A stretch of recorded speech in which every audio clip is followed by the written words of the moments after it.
Крв падна во центарот на Свети Николе. Убиен е 30-годишниот Далибор Илиевски. Пукал полицаец.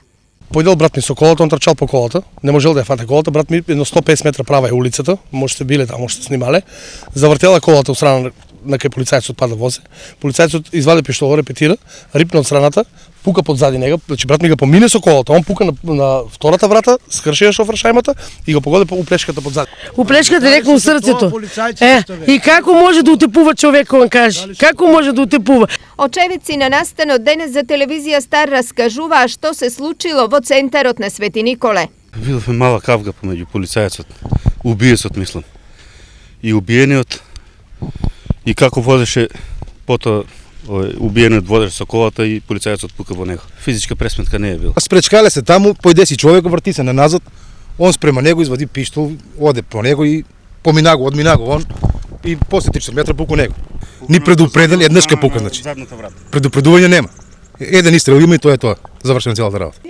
По пукањето Далибор сам со возилото се одвезол до брзата помош, каде и починал.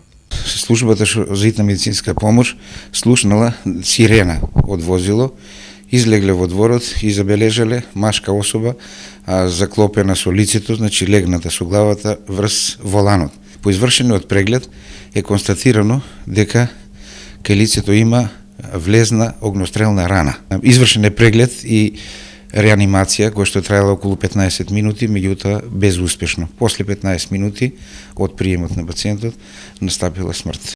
Инаку починатиот Илиевски бил единствениот хранител на семејството, а заработувал надничарејки во Светиниколските ниви. Имам 3 деца. Гледај го какво е. Со кој го дете мој ќе учува. Сега тука без никаква причина човек умре, значи 3 деца се оставени без потреба. Од друга страна, од основното јавно обвинителство за инцидентот во кој почина Далибор имаа друго образложение. Според нив се работи за убиство во самоодбрана, зашто Далибор го нападнал полицаецот, го влечел со автомобил, а потоа се обидели да го прегази.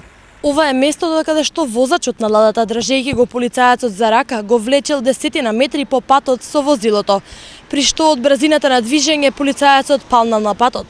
Потоа во 2 наврати се обидел да го прегази, пошто полицаецот пукал во него.